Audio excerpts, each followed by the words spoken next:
방법이요. 네, 보세요. 저번 시간에 우리가 배웠던 내용이 QV라는 게 있었고요.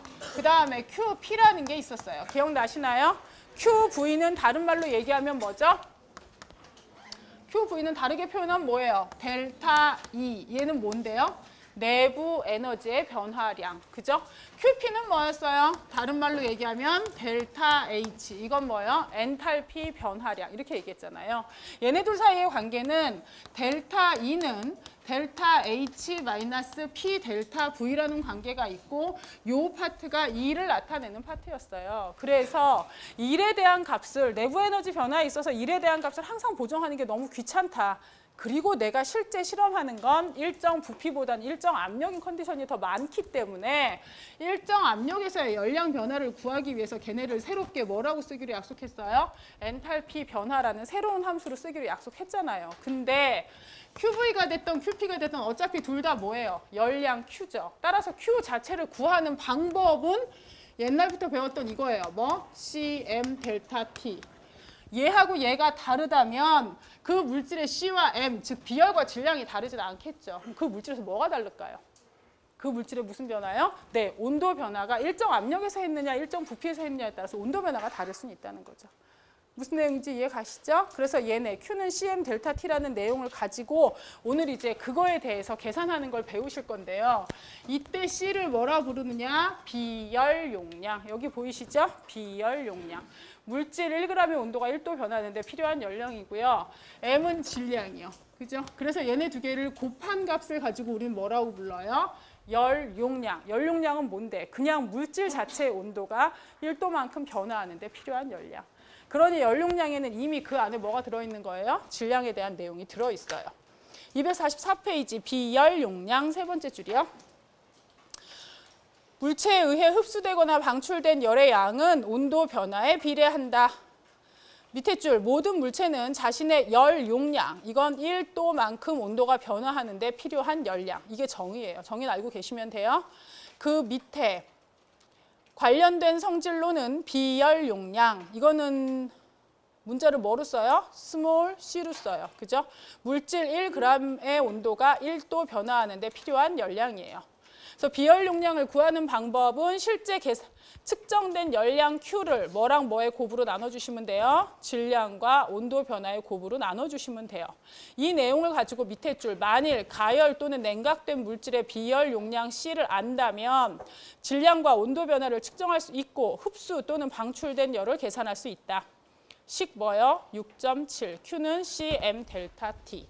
하지만 화학에서 우리가 중요하게 봐야 되는 건 물질의 질량보다는 뭘 더 중요하게 봐야 된다? 화학은 그 물질이 10g이냐 이게 중요한 팩터가 아니다. 왜? 그 물질 가지고 봤을 때 입자 하나는 너무 작으니까 우리는 뭘 기준으로 보기로 했다? 물질 1몰의 양을 보기로 했다.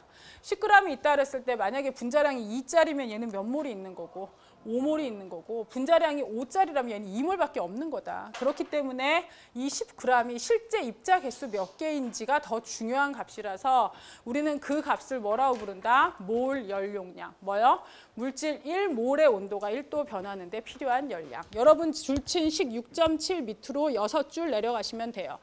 비열 용량과 밀접하게 관련되는 것으로 몰 열용량. 이게 대문자 뭐예요? C요. 고등학교 때까지는 그렇게 많이 가리키는 것 같아요. 이거랑 이거 합해서 그러니까 열용량을 그냥 라지 C로 많이 표현하는 것 같은데 더 이상 그렇게 쓰지 않아요. 라지 C라고 쓰는 건 뭐예요? 그냥 열용량이 아니고 무슨 열요?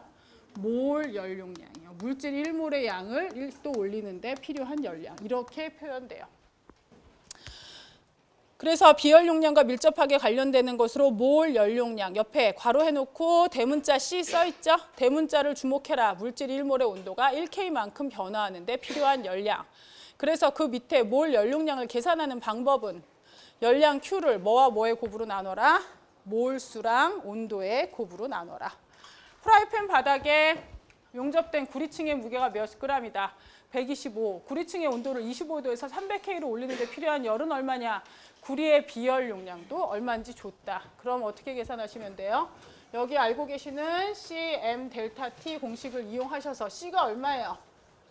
C가 얼마요? 0.387. M은요? 125. 온도 변화는 얼마예요? 275. 그죠? 그래서 얘네 계산하면 실제 필요한 열량은 1.33 곱하기 10의 4승이 필요하다. 이렇게 아실 수 있어요. 되셨죠? 그리고 나서 245페이지 열량 측정법의 두 가지 일반적인 형태. 여기에서는 열량계는 물리적인 과정이나 화학적인 과정에 의해서 방출된 열을 측정할 때 사용된다. 그 밑으로 두 줄 내려가세요. 일정 압력 열량계. 일정 압력 하에서 일어나는 과정에 대해 전달된 열은 간단한 커피컵 열량계로 측정될 수 있다. 또 세 줄 내려가시죠. 열량계에서 어떠한 열도 빠져나가지 않는다고 가정하면 계에 의해 방출된 열은 주위에 의해서 흡수된 열과 크기는 같고 부호가 뭐다? 반대이다. 일정 압력 열량계에서 여러분들이 중요하게 보셔야 되는 건요. 여기 위에 들어있는 뚜껑 있잖아요. 이 뚜껑이 꼭 얘네를 완전하게 밀봉하기 위해서 간 뚜껑이 아니에요. 왜? 여기 안에 이 고체가, 뜨거운 고체가 들어갔다면 뜨거운 고체가 잃은 열은 옆에 있는 물이 얻은 열과 어떻다? 같다. 그래서 고체가 얼마나 열을 잃었나 이런 걸 측정하기 위해서인데 위에 뚜껑이 완전히 열려 있으면 열이 바깥으로 방출된 양이 너무 많겠죠. 그래서 방출되는 걸 막기 위해서 느슨하게 막혀 있는 거지 얘가 아주 꽉 눌러져 있다 이런 식으로 생각하실 필요는 없어요. 이때 일정 압력 열량계를 가지고 우리가 측정을 할 때 우리의 가정은 계에 의해서 손실된 열은 주위에 의해서 얻어진 열과 크기가 같고 부호가 어떻다? 반대다라고 하는 거죠. 하지만 실제로는 바깥으로 좀 날아가는 열의 양이 있긴 하겠죠. 그죠? 없다라고 가정하고 문제를 풀자는 거예요. 그래서 줄침대 밑에 두 줄 내려가시면 식에다가 줄 하나 쳐보실까요? 뭐요? C 고체 곱하기 질량 고체 곱하기 델타 T 고체, 즉 이건 고체가 잃은 열량이고요. 옆에 CH2랑 질량, 그 다음에 델타 T H2 있잖아요. 여기는 물이 어떻게 해요? 얻은 열량이에요. 근데 고체가 잃은 열량 쪽에 앞에 뭐 붙어놨어요?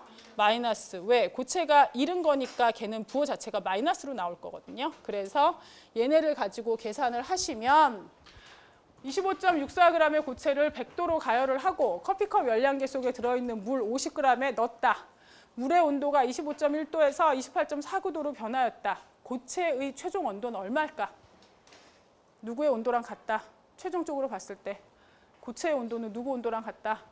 최종 물의 온도랑 어떻다? 같다. 그래서 이렇게 계산하자. 마이너스 C 고체, 고체의 비열. 고체 질량 얼마예요? 25.64. 고체의 온도 변화는 얼마일까요? 고체의 온도 변화는 최종 온도가 얼마랬는데? 28.49 마이너스 얼마요? 100. 왜? 온도 변화 델타 T는 무조건 나중 거에서 처음 걸 어떻게 하니까? 빼주니까. 이게 뭐? 마이너스. 왜? 이거 전체가 마이너스 나올 거니까 마이너스를 붙여서 뭘로? 절대값으로 바꾸자는 얘기예요. 그 다음에 물이 얻은 열량, 물의 비열은 특별하게 얘기를 주지 않으면 4.184 줄 퍼 그램 도씨이다. 여러분이 문제 풀 땐 다 줄 거다. 물의 질량 얼마다? 물의 질량 몇 그램? 50g. 그 다음에 물의 온도 변화는 얼마에서? 28.49에서 못 빼라. 25.10을 빼줘라. 그렇게 해서 얘네를 가지고 계산하면 고체에 뭐가 나온다? 비열이 나온다. 되셨죠? 저렇게 찾으시면 되고 246페이지 가실까요? 두 번째 줄, 만일 반응이 일정 압력에서 일어난다면 반응열 Q 반응은 엔탈피 변화 델타 H랑 같다는 걸 상기하여라. 되셨어요? 네? 네, 이렇게 해놓으시고 그 밑에 있는 예제 6.5는 B 앞에 별표 하나 쳐놓으세요. A 말고. A는 진짜 너무 간단한데 B 앞에 별표 하나 쳐놓으세요. 일단 25도씨의 커피컵 열량계 안에 누구하고 누굴 넣었어요? 0.5 몰농도 NaOH 몇 밀리랑 50ml. 25도에 똑같은 온도에 0.5 몰농도 HCl은 몇 밀리만 넣었어요? 25ml. 용액을 저은 후에 최종 온도는 얼마래요? 27.21도. 여기에서는 이제 뭘 생각하셔야 되냐면 HCl하고 NaOH가 만났어요. 무슨 반응이에요? 중화 반응이에요. 중화 반응이면 반드시 뭐가 생기죠? 중화 반응에 누가 생겨요? 물이 생겨요, 물이. 그지? 중화 반응엔 반드시 물이 생기는데 얘가 열도 생기지, 중화 열도. 50이랑 25가 섞여요. 50하고 25가 섞이면 얘네 가지고 물이 얼마큼 생겼을 거 아니에요. 최종 용액의 부피는 얼마가 돼야 할까요? 50ml랑 25ml를 섞어요. 그러면 75인데 거기에 물이 분명히 어떻게 됐을 거예요? 생겼을 거 아니에요. 물이 생겼으니까 최종 용액의 부피는 사실은 75보다 조금 어떻게 될까요? 커졌을 거라고 봐야죠. 물이 좀 생겼으니까. 근데 여기 뭐라고 얘기했어요? 전체 부피는 각 부피의 뭐로 가정하라 그랬어요? 합으로. 이게 지금 아주 정밀한 실험을 하는 게 아니기 때문에 물이 조금 더 생긴 건 신경 쓰지 말라고요. 그냥 50ml, 25ml 더해서 몇 ml로 생각하라고요? 75ml. 물과 NaOH 수용액은 밀도가 같을까요? 다를까요? 물과 NaOH 수용액은 밀도가 같을까요? 다를까요? 달라야 정상이에요. 왜? 그냥 순수한 물에 NaOH는 NaOH라는 고체가 더 들어갔잖아요. 그러니까 밀도가 달라야 정상이야. HCl도 마찬가지고. 하지만 걔네도 어떻다고 생각하라고요? 같다고. 왜? 다 몇 몰 농도예요? 0.5몰 농도. 저렇게 묽은 수용액의 경우는 들어간 용질에 비해서 물의 양이 너무 어때서요? 많아가지고요. 걔네는 그냥 물과 비열이 같다 이런 식으로 얘기를 해줄 거예요. 밀도도 같다. 이렇게. 아셨죠? 그러면 얘를 가지고 봤을 때 Q는 어떻게 계산할까요? 1번. Q는 C가 얼마예요? 4.184 줄 퍼 그램 도씨. 그 다음에 전체 용액은 몇 미리? 75ml. 근데 밀도가 얼마라 그랬으니까? 1. 그래서 75 얼마요? 그램. 그 다음에 뭐는요? 온도 변화는 몇 도요? 2.21도씨요. 그죠? 그렇게 해서 계산하면 얘가 얼마가 나오냐면 693줄이 나와요. 그러니까 저 반응이 일어날 때 실제로 바깥으로 693이 온도가 증가했으니까 열이 방출된다는 얘기잖아요. Q를 구할 때는 사실 특별히 플러스 마이너스의 부호를 여러분들이 신경 쓰실 필요는 없거든요. Q에서는 방출된다라는 말만 써도 상관없어요. 하지만 B 뭐래요? 이 반응에 뭘 구하라 그랬어요? 델타 H 반응, 즉 이 반응의 반응열을 구하라 했고 옆에 단위를 봤더니 뭐로 나왔어요? 킬로줄 퍼 몰이요. 델타 H로 나오는 경우는 부호 자체까지 포함한 게 값이기 때문에 여기서는 발열일 때 마이너스, 흡열일 때 플러스를 안 붙이면 무조건 틀려요. 그 다음에 이 옆에 나와 있는 저 단위가 굉장히 신경 쓰셔야 되는 단위예요. HCl과 NaOH 더 단위 때문에 여러분은 뭘 하셔야 되냐면 화학식을 쓰셔야 돼요. 이렇게 화학식을 썼을 때 얘가 0.5 몰농도 몇 미리? 25ml. 얘는 0.5 몰농도 몇 미리? 50ml. 누가 한계 반응물? 누가? HCl의 몰수가 더 어떠니까? 작으니까 얘가 한계 반응물. 따라서 1대1로 하는 이 반응에 있어서 실제 반응하는 양은 HCl도 0.0125몰이고 NaOH는 들어있는 건 0.0250몰이 들어있긴 해요. 이만큼이 들어있긴 하지만 실제 반응한 건 누구예요? 0.016만 반응했어요. 따라서 이 반응의 반응열 델타 H를 구해라. 얘는 발열 반응이니까 마이너스 693줄이 나온다. 몇 몰이 반응할 때? 0.0125몰이 반응할 때.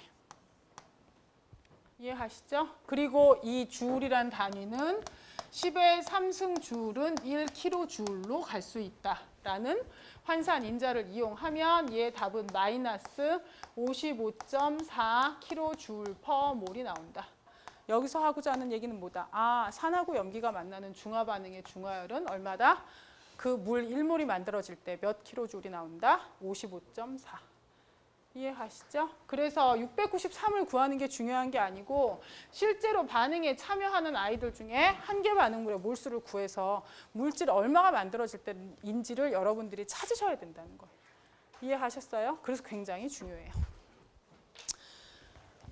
그리고 나서 247페이지 일정 부피 열량 측정법 두 번째 줄 뭐요? 통열량계.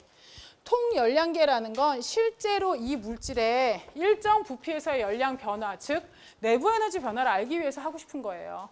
그런 경우는 이 안에 태워야 될 시료를 넣고 점막 코일 해주고 충분한 양의 뭘 집어넣어줘요? 산소를 집어넣어줘요. 그렇게 해서 저기서 해서 태워주는 거거든요. 그렇게 했을 때 실제 열량이 얼마큼 나오는지를 알기 위해서 이러한 통열량계는 처음부터 다 설계가 돼 있어요. 뭐가? 이 열량계의 열 용량이 얼마다라는 게.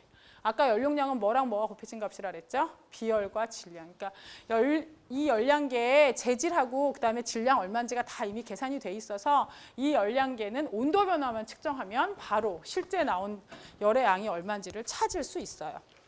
그래서 쟤네를 가지고 할 때 248페이지 두 번째 줄, 시료의 질량과 전체 열량계의 열 용량을 알기 때문에 측정된 델타 T를 사용하여 방출된 열을 계산할 수 있다.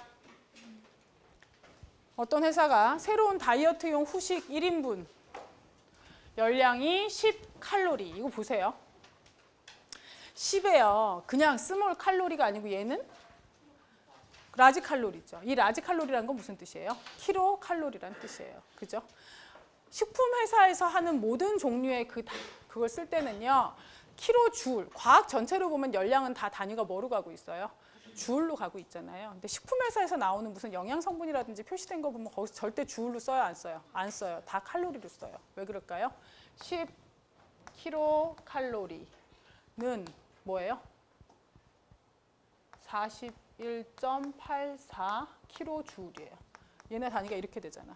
여러분들이 뭔가 음식을 먹을 때 41.84라는 값으로 써 있는 거랑 10으로 써 있는 값이랑 뭐가 더 조금 심리적인 저항감이 뭐가 더 적어요? 이게 낫지. 왠지 덜 먹은 것 같거든. 괜찮을 것 같거든.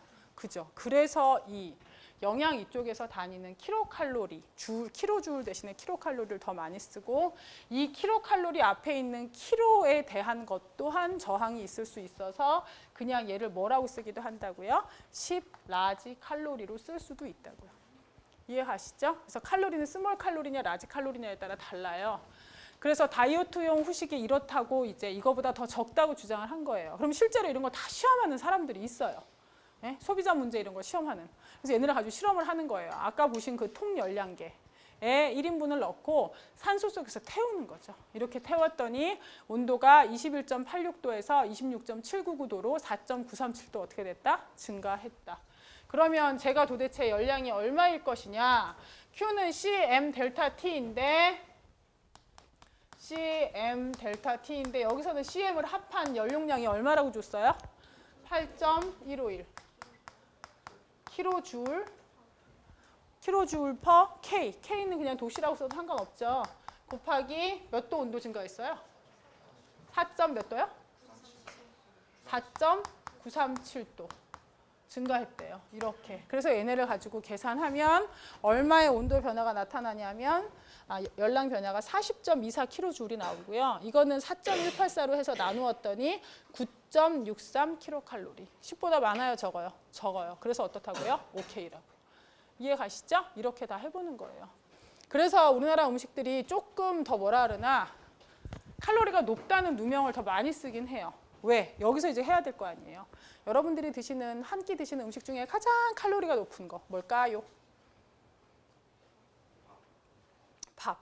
소주 3잔의 열량이 밥 한 공기랑 같다는 그런 거 들어보셨죠? 네. 밥.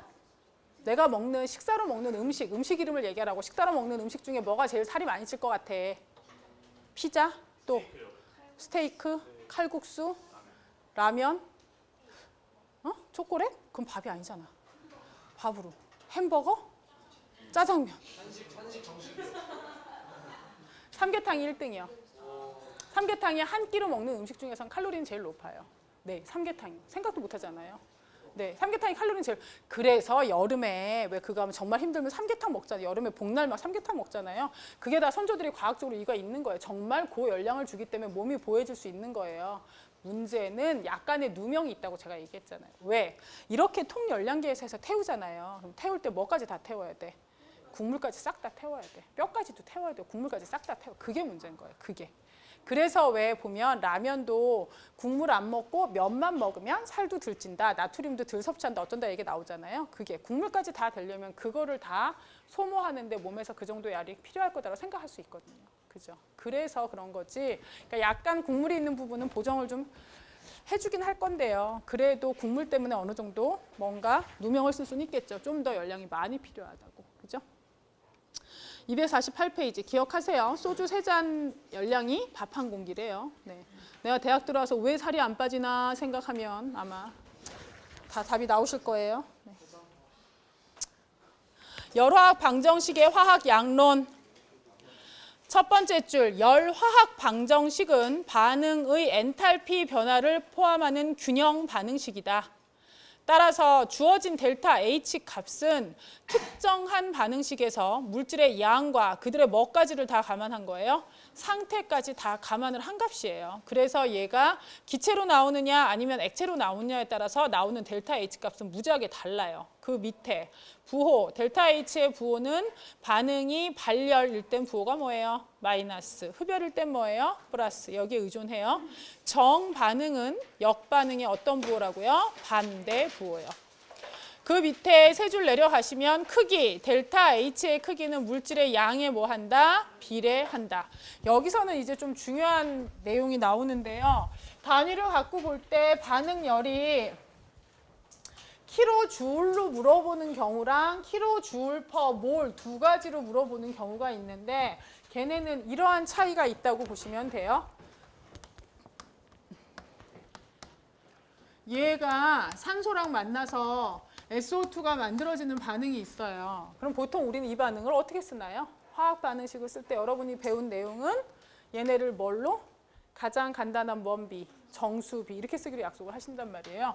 S가 8개 있으니까 얘가 몇 개? 8개. 얘도 몇 개? 8개 이렇게 쓰죠. 하지만 여러분한테 물어볼 때 이산화황이 만들어질 때의 반응열은 얼마야? 이산화황 1몰이 만들어질 때 이런 식으로 물어봤어요. 그럼 타겟이 뭐예요? 이산화황이 만들어지긴 한데 걔 몇 몰이 만들어지는 거야? 1몰. 이럴 때는 SO2 1몰이라는 걸 얘를 알기 위해서 이렇게 분수 계수가 들어가는 경우도 있어요. 그럼 얘의 델타 H는 마이너스 296.8 kJ이에요. 그죠? 이렇게 끝에 퍼 몰 이런 게 없잖아요. 그럼 얘는 무슨 뜻이냐면 이 반응 자체를 할 때 열의 출입량이 이렇다는 뜻이에요. 그죠? 그럼 위에 있는 이 식을 쓰기 위해서 이때 델타 H가 얼마냐라고 물어보면 어떻게 쓰셔야 돼요? 이 값의 몇 배? 물질의 양이 어떠니까? 비례하니까. 곱하기 8 해서 296.8 kJ 이렇게 쓰시면 되잖아요. 그죠? 8배. 실제 이 반응에서 출입하는 열량은 이 열의 8배일 거예요. 하지만 얘를 이렇게 써도 차이는 없어요. 마이너스 296.8 kJ per 몰. 이건 무슨 뜻이에요? 아, 이 물질 여기에서 이제 물론 이 밑에 써야 돼요. SO2의 생성을 기준으로 본다는 얘기를. 그죠? SO2 몇 몰이 생길 때 1몰이 생길 때 296.8이 바깥으로 방출되는구나. 그러면 만약에 이 반응 자체의 반응열을 구해라라고 한다면 저기에 곱하기 몇 배 해줘야 되는구나. 8배를 해줘야 되는구나. 이런 의미예요. 이해 가시죠? 네, 그래서 이 식을 이렇게 쓸 수도 있다는 건 보통 앞에 분수계수 안 하는데 이렇게 분수계수를 할 수 있다는 건 무슨 뜻이다? 그 물질 1몰이 만들어질 때를 타겟으로 볼 때 저럴 때는 분수계수를 쓸 수도 있다. 그래서 크기, 델타 H 크기는 물질의 양에 비례한다. 이거 줄 치셨죠? 그 밑에 세 줄 내려가시면 균형계수, 필요한 경우 물질의 특정 양, 종종 1몰에 대한 델타 H 크기를 명시하기 위해서 균형 반응식에 뭘 쓰기도 한다? 분수계수를 쓰기도 한다. 그죠? 그 밑에 이 열화학적 동등. 특정 반응에서 물질의 일정 양은 일정 에너지의 양과 열화학적으로 동등하다. 그래서 이런 내용을 가지고 이 문제를 한번 볼까요? 이게 알루미늄 만드는 건데요. 얘는 지금 반응열에 퍼 몰 있어요? 없어요? 없어요. 이건 무슨 뜻이요? 산화 알루미늄 몇 몰이? 1몰이. 알루미늄 원자 몇 몰로 만들어질 때? 2몰로 만들어질 때 이런 열이 나온다는 얘기예요. 그죠? 이 물질 자체에 있는 계수를 그대로 다 사용할 수 있다는 얘기예요. 따라서 얘를 가지고 이거 알루미늄 2몰이 만들어질 때 1676을 흡열해야 된다는 얘기거든요. 그러면 1000kJ를 주면 알루미늄이 몇 그램 생기겠느냐? 그럼 어떻게 하면 돼요? 1676kJ일 때 몇 몰 나온다고요? 2몰. 그러면 1000이면 얼마게 하면 되겠죠. 이렇게 해서 구하면 얘가 뭐가 나와요? 알루미늄의 몰수. 거기다 알루미늄 뭐 곱하면 돼요? 원자량, 1몰의 질량 곱하면 되겠죠. 그죠? 그렇게 하면 얘네가 32.2g 정도 나온다라고 찾으실 수 있어요. 되셨죠? 그리고 나서 250페이지 헬스의 법칙 갑시다. 헬스의 법칙이란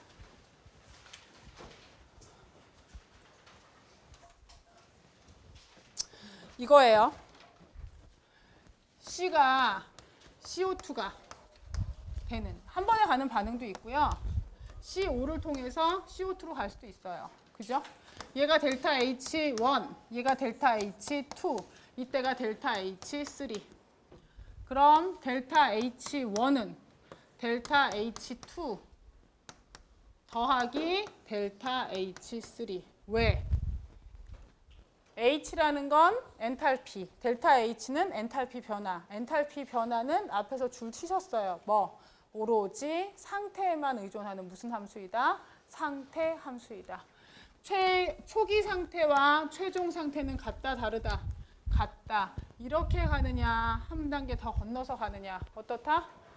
초기 상태랑 최종 상태가 어떠니까? 같으니까. 이때 나오는 열이나 한 단계 건너서 가는 열이나 어떨 것이다? 같을 것이다. 이해 가셨죠? 네, 이렇게 해서 생각하시면 돼서 전체 반응열은 각 단계의 반응열을 더한 거와 같다. 이게 뭐다? 헬스의 법칙이다. 250페이지 헬스의 법칙 6번째 줄 헬스의 법칙 그 옆에 전체 과정에 대한 엔탈피 변화는 각 단계 엔탈피 변화의 합과 같다. 식 6.8 델타 H 전체는 델타 H1, 델타 H2 쭉 해서 델타 HN과 같다. 그 밑에 과정에 대한 델타 H가 초기 상태랑 최종 상태의 차이에만 의존한다는 사실을 따른다. 첫 번째 까만 동그라미 두 번째 줄이요. 단계를 합하면 뭐가 돼야 된다? 그 밑에 줄 각각 알려진 델타 H를 가지고 있는 개별적인 반응 단계를 선택한다. 그 밑에 전체 반응에서 모르는 델타 H를 얻기 위해 단계에 대한 알고 있는 델타 H 값을 합한다. 얘가 요즘에 이제 나중에도 여러분들 혹시 쓸 때가 있을지도 몰라가지고요. 여태까지의 과학은 주로, 그러니까 공학 쪽은요, 이렇게 많이 갔어요.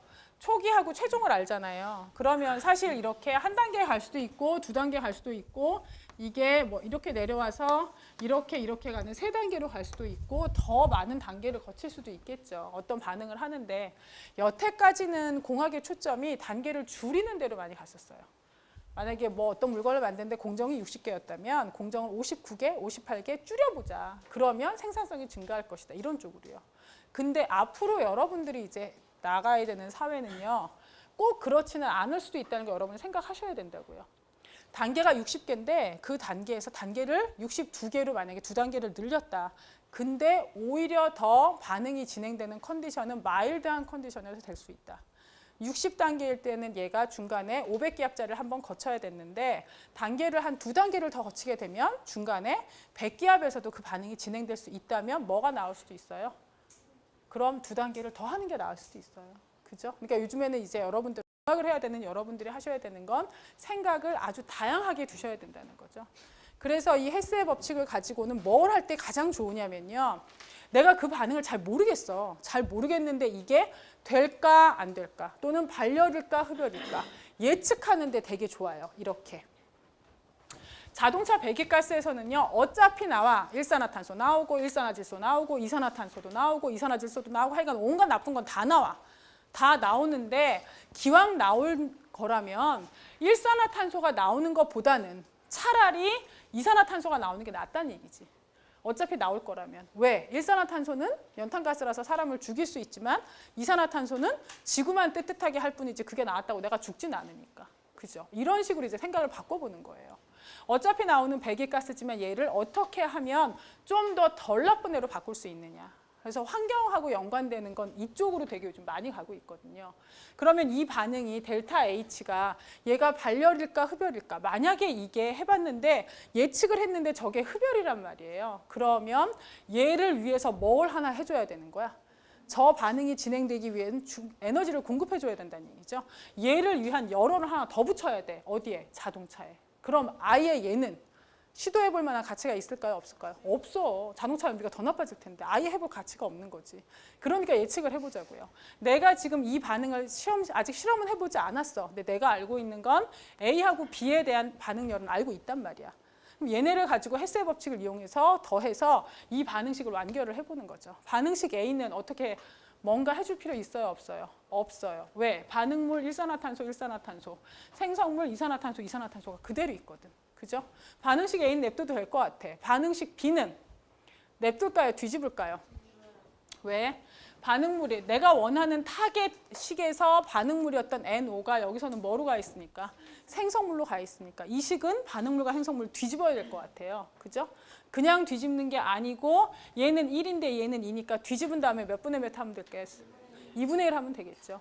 그럼 얘가 뒤집어져요. 그러면 델타 H는 마이너스 180인데 얼마 하라고요? 2분의 1. 그래서 마이너스 얼마요? 90.3이요. 그래서 저 반응을 한번 내가 그냥 계산을 해서 미리 예측해 보는 거예요. 헬스의 법칙은 이렇게 예측할 때 굉장히 좋아요. 예측을 해봤더니 얘 델타 H가 얼마라고요? 마이너스 373.3이라고요. 아, 이건 무슨 반응이구나? 발열 반응이구나. 그럼 이 반응을 위해서 따로 열 에너지를 공급할 필요는 있겠구나, 없겠구나? 없겠구나. 시도해 볼 만도 하겠구나. 어떤 촉매 같은 걸 집어넣어서 이 반응이 잘 된다면 여기서도 열이 나오니까 그걸 가지고 딴 데 이용할 방법을 한번 찾아볼 수도 있겠구나. 이런 식으로 여러분들이 생각을 이제 계속 발전시켜 나가야 된다는 얘기죠. 이해 가시죠? 네, 그래서 미리 뭔가를 반응열을 예측할 때 헬스의 법칙은 굉장히 유용하게 사용돼요. 그리고 나서 오늘의 이제 가장 중요한 표준 엔탈피. 왜? 표준 엔탈피는 챕터 6 처음에 들어갈 때도 말씀드렸다시피 여기서 표준 엔탈피를 이용해서 반응열을 구하는 걸 미리 배워 놓으시고 이게 나중에 어디서 나온다고요? 똑같은 반응의 반응열을 2학기 챕터 20의 연력학에도 나오고요. 그 다음에 똑같은 반응열을 얘는 표준 생성 엔탈피라는 걸 이용해서 구하는데 나중에 챕터 9에서는 화학 결합이 끊어질 때 필요한 에너지, 즉 결합 에너지를 갖고 구하기도 해요. 그럼 걔네들의 차이가 뭔지 보시려면 여기서 이걸 이제 정확하게 아셔야 되고요. 앞에 챕터 5 할 때 제가 무슨 얘기를 했냐면 기체 같은 경우는 STP라는 상태가 있다 그랬죠. 표준 온도와 압력. 그죠? 기체의 표준 온도와 압력은 몇 도씨 몇 기압? 0도씨 1기압. 왜? 기체 1몰이 22.4리터의 부피를 갖게 되는 그때를 기체의 표준 온도와 압력이라 그래요. 근데 그때도 말씀드렸다시피 표준 상태라는 게 있어요. 이건 기체에 국한되는 게 아니고 기체, 액체, 고체, 그 다음에 용액 여기에서 그러니까 모든 내가 실험에 참여할 수 있는 물질들을 가지고 표준화시킨 상태예요. 말 그대로. 네. 이런 표준 상태에서 기체는 앞에도 말씀드렸다시피 요즘에는 표준 상태 정의가 기체는 얼마로 한다고요? 1바로 많이 간다고요. 하지만 1기압과 1바는 사실 그렇게 큰 차이가 있는 건 아니기 때문에 아주 정밀한 실험에서만 여러분이 잘 구별하시면 된다 그랬고요. 수용액 내의 물질, 즉 용액은 뭘 기준으로 할 거예요? 농도 몇 몰 농도? 1몰 농도가 용액의 기준이 된 거예요. 그게 용액의 표준 상태가 되는 거고요. 순물질, 즉 호돈소 상태의 물질은 뭘 기준으로 할 거냐? 25도씨, 이걸 보통 우리가 상온이라고 얘기하거든요. 25도씨 1바에서 가장 안정한 형태. 여기서 여러분의 생각이 필요해요. 흑연의, 아니야, 탄소의 동소체는 뭐 있어요? 니들이 아는 거. 흑연, 또 뭐? 다이아몬드, 또 뭐? 플러렌, 또 뭐?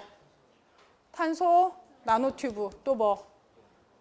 뭐요? 탄소 나노, 흑연에 있는 육각 판상 구조를 쭉 하나로 펼친 게 뭐예요? 그래핀. 그 그래핀 갖고 노벨상 받은 사람 2006년인가 받았는데 그 노벨 물리학상 받은 그분은 그 테이프 찍찍이만 해서 받았대요. 그거 알아요? 그래핀 그 구조 한 층 구조 찾아내려고 이렇게 스카치 테이프 갖고 붙였다 뗐다 붙였다 뗐다 붙였다 뗐다 해서 딱 한 층 얻어낸 거. 그거 가지고 이제 노벨상 받은. 그래서 요즘에는 그쵸. 그러니까 생각을 바꾸면 세상이 달라진다니까. 요즘에는 그 대신 그 그래핀을 어떻게 하면 좀 더 넓게 그리고 좀 더 안정적으로 만들 수 있냐가 가장 이제 초점을 두는 것 같아요. 왜? 그래핀이면 탄소 몇 개니까 몇 층이야? 한 층. 탄소 하나의 층이 옆으로 쭉 가는 거니까. 그죠?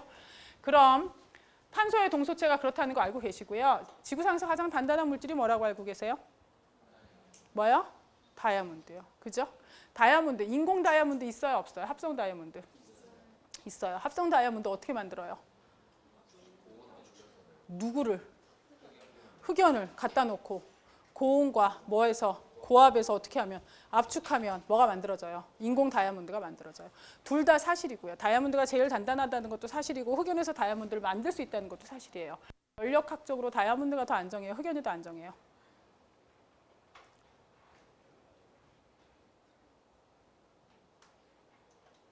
다 알면서 애들이 이렇게 물어보면 막상 물어보면 이게 딱 선뜻 안 나오는 거야. 왜냐하면 니들이 생각하기에 단단하다는 거랑 안정하다는 걸 같이 놓고 있더라고. 흑연이 더 안정하죠. 왜? 흑연에다가 열과 압력을 가해야 된다니까. 열이 들어갔어. 압력도 들어가고. 외부에서 얘한테 뭘 준 거예요? 에너지를 준 거야. 압력이 들어가는 건 E를 줬고 열을 줬다는 거 열을 준 거니까. 그래서 얘한테 에너지를 줘서 얘를 뭐로 만든 거야? 다이아몬드로 만든 거잖아요. 가장 단단한 구조는 다이아몬드일지언정 연력학적으로 봤을 때 가장 안정한 애는 누구예요? 흑연이야, 걔가. 그죠? 그래서 여러분들이 알고 계신 합성 다이아몬드는 어디다 많이 갖다 써요? 네? 뭐해? 뭐 시추할 때. 네, 시추할 때도 갖다 쓰긴 하는데 시추할 때 쓰려면 사이즈가 좀 커야 돼서 비싸고요. 그때는 그거 써야 되고요. 또 절단할 때 뭐 저기 유리 자르는 칼, 다이아몬드 칼 끝에 이렇게 유리 칼은 끝에 다이아몬드 있다 그러잖아요. 니들은 2학기 실험할 때 써. 언제? 2학기 실험할 때 뭐 해요? 전기화학 하거든요. 왜 아연판, 구리판 해갖고 전기 흐르는 거 그거 실험하는데요. 그거 할 때 금속판이 있잖아요. 실험하고 나면 금속판 옆에 막 이렇게 붙는단 말이에요, 뭐가. 걔네를 막 이렇게 갈아줘서 사실 꼬사시하게 만들어갖고 또 쓰거든요. 걔네를 갈아주는 걸 뭐라 그래요? 그 종이. 사포, 그죠? 사포가 조금 비싼 사포는 표면이 다 다이아몬드예요.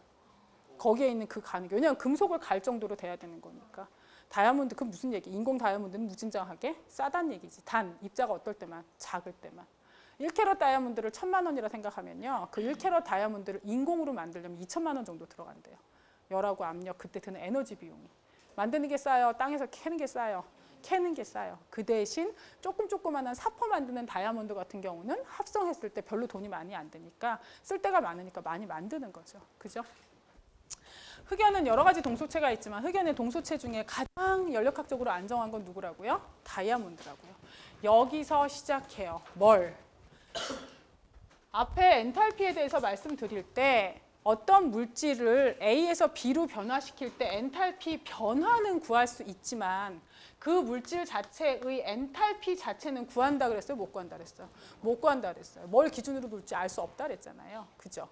그래서 우리가 뭐를 측정하기로 했느냐? 표준 생성열, 즉 표준 생성 엔탈피 델타 H 위에 있는 동그라미가 의미하는 건 나를 표준 상태에서 실험했다. 25도씨 1몰롱도에서 실험했다는 뜻이고요. 이 F는 포메이션, 즉 생성됐을 때 엔탈피다 이런 뜻이에요. 어떻게 보기로 약속하느냐? 어떤 화합물이 있으면 그 화합물 1몰이 표준 상태의 호던소 물질, 가장 안정한 원소 상태의 물질로부터 만들어질 때 그때의 열량을 측정을 해놓은 거예요. 왜? 그걸 가지고 반응열을 예측하려고. 그래서 이때 표준 상태의 원소, 즉 호던소 물질, 산소 동소체 중에 가장 안정한 건 산소일까요? 오존일까요? 누가 더 안정할 것 같으세요? 산소가 더 안정할 것 같으세요? 오존이 더 안정할 것 같으세요? 산소가 더 안정해요. 그러니까 성층권의 자외선에서 자외선 받아야 오존이 생기지. 따라서 가장 안정한 물질이 만들어질 때의 엔탈피 변화를 산소, 이렇게 이 물질이 만들어질 때 엔탈피 변화를 뭐로 약속한 거예요? 0이라고 잡기로 약속을 했고요. 어떤 물질이 만들어질 때 엔탈피 변화, 이거는 만약에 CO2다. 그럼 이건 뭐예요? 가장 안정한 무슨 상태에서? 동소체, 즉 C는 누구고? 흑연. 인 C랑 누가? O2, 산소 상태가 만들어져서 CO2 이렇게 만들 때 이때 이 열량 변화를 측정한 거예요, 내가. 이렇게 측정해낸 값을 이산화탄소에 뭐라고 부른다고요? 표준 생성 엔탈피 이렇게 부른다고요. 이해가시죠? 그래서 얘가 값이 얼마 이렇게 나온다고요. 예? 이게 표준 생성 엔탈피의 정의예요. 근데 이런 호돈수 상태의 물질이면 표준 생성 엔탈피를 얼마로 봤어요? 0이라고 봤어요. 아셨어요? 네, 이렇게 정의를 해놓으면 뭐가 좋은지 일단 252페이지 줄 치고 봅시다. 반응의 표준 엔탈피 세 번째 줄. 화학자들은 표준 상태라고 부르는 특정 조건을 확립해야 한다. 표준 상태는 뭐냐? 그 밑에 첫 번째 기체의 경우 표준 상태는 1 ATM이고 이상적으로 행동한다. 제일 밑에 보시면 별표 해놓고 뭐라고 돼 있어요? 기체에 대한 표준 상태의 정의는 뭐로 바뀌었대? 1 바로. 이는 1 ATM보다 약간 작은 값인데 이 교재에서의 자료는 얼마에 한다랬어요? 1 ATM. 근데 아주 정밀한 거 빼놓고는 거의 어떠니까 비슷하니까 그대로 써도 된다. 그 밑에 수용액 내의 물질인 경우 표준 상태는 몇 몰농도이다? 1 몰농도이다. 그 밑에 순물질, 이건 호던소 물질이거나 화합물일 때 얘네가 표준 상태는 어떻게 측정하기로 약속했다? 관심 있는 온도, 보통 25도, 1기압에서 가장 안정한 형태, 이걸 순물질로 보기로 약속했어요. 제일 마지막 줄, 예를 들면 반응의 엔탈피 변화가 표준 상태에서 측정될 때 그것은 반응의 표준 엔탈피, 즉 델타 H0 반응이다. 그 밑에 생성 반응식과 표준 엔탈피 변화량. 생성 반응식에서는 화합물 1몰이 원소들로부터 생성된다. 표준 생성 엔탈피, 즉 델타 H0F. 또는 표준 생성열이라고 부르는 얘네는 모든 물질이 표준 상태에 있을 때 생성 반응식에 대한 엔탈피 변화량이다. 그 밑으로 내려가셔서 쭉 한 6줄 내려오시면 1. 표준 상태 원소에 대한 델타 H0F는 얼마다? 0이다. 세 번째 까만 동그라미, 몇몇 원소들은 여러 형태, 즉 동소체라고 얘기했죠. 로 존재하지만 그중 하나만이 표준 상태이다. 따라서 탄소의 표준 상태는 다이아몬드가 아닌 뭐고? 흑연. 산소의 표준 상태는 오존이 아닌 뭐? 산소, O2.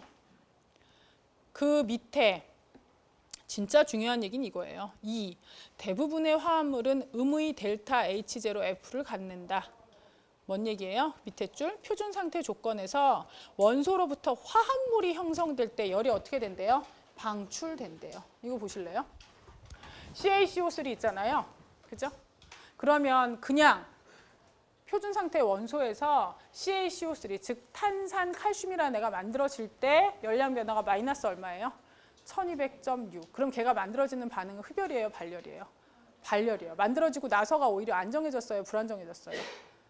열을 많이 갖다 버렸잖아. 물질은 안정해졌어요, 불안정해졌어요? 안정해졌어요. 그래서 자연 상태 지각에 뭐가 그렇게 많아요? 석회석이 그렇게 많아요. 그래서 원시 상태 대기에 있던 이산화탄소는 그렇게 바닷물 속에 들어가서 다 석회석 형태로 변했어요. 왜? 그게 어떻게 되니까? 더 안정하니까. 이해가시죠? 그래서 화합물들의 델타 H, 즉 만들어질 때의 생성열은 거의 대부분 마이너스예요. 근데 그 화합물의 델타 H0F, 즉 표준 생성열이 마이너스가 아닌 경우라면 걔는 자연 상태에서 많이 만들어져요? 그렇진 않다는 얘기겠죠. 번개 칠 때라든지 화산 이럴 때 가끔 만들어지지 많이 만들어지지는 않는 애일 거거든요. 여기에 문제가요. 보세요.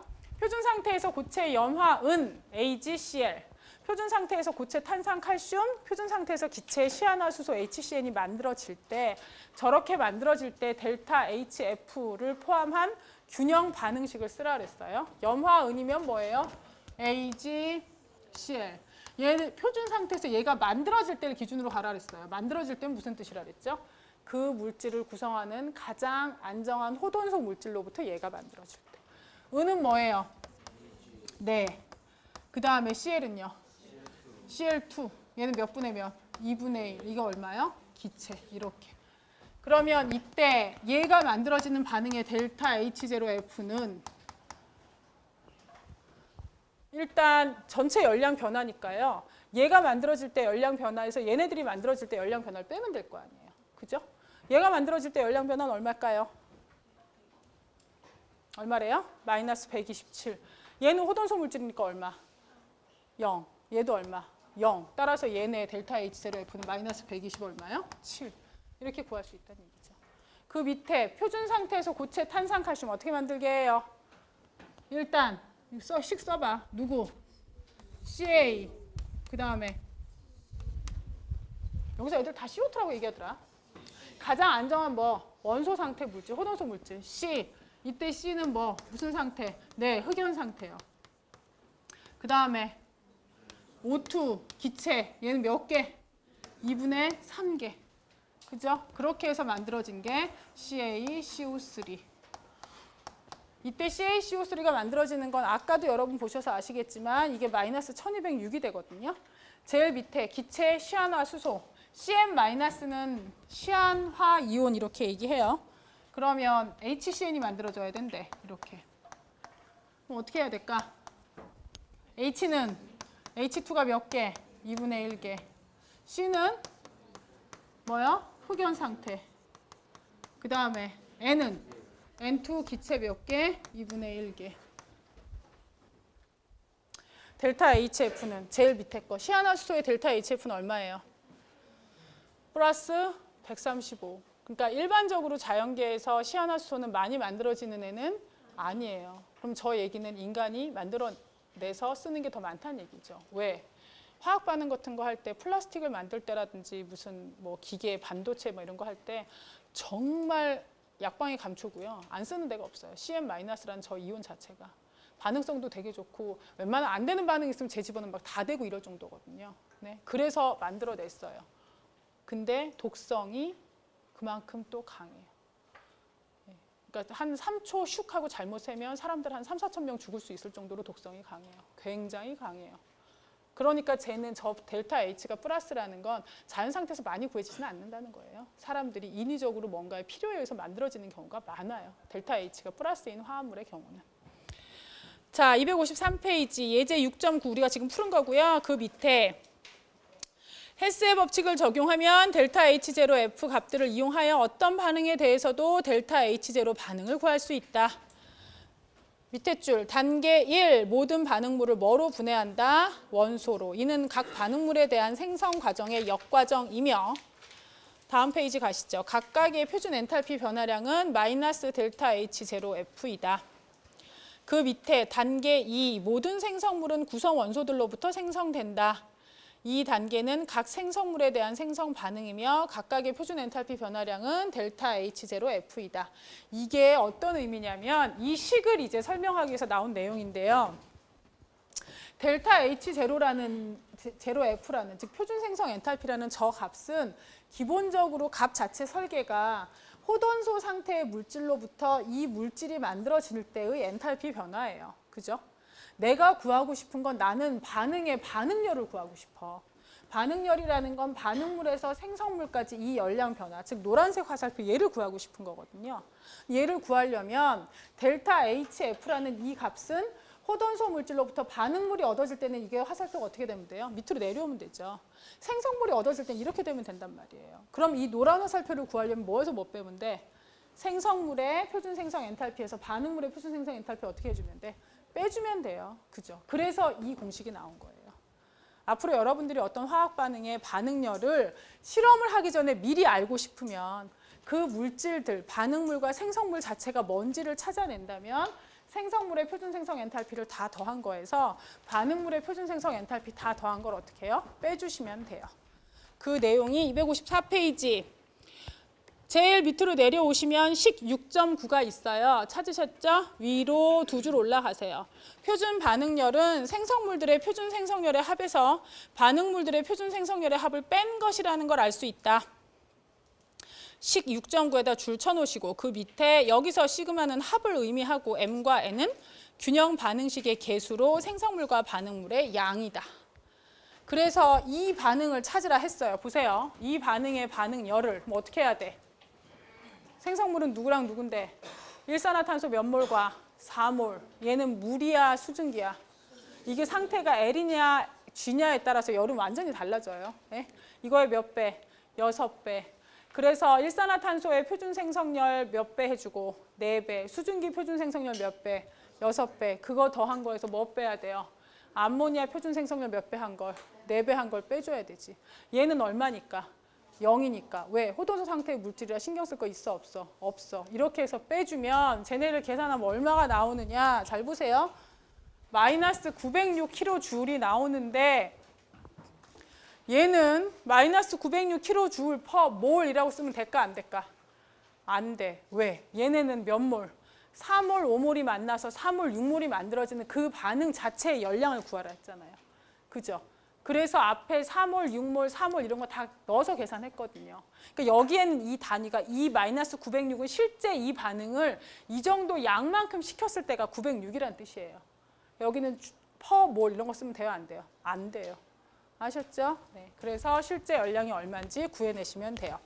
이렇게 하면 챕터 6이 끝났고 이렇게 풀어보시면 될 것 같아요. 오늘 여기까지요. 고생하셨어요.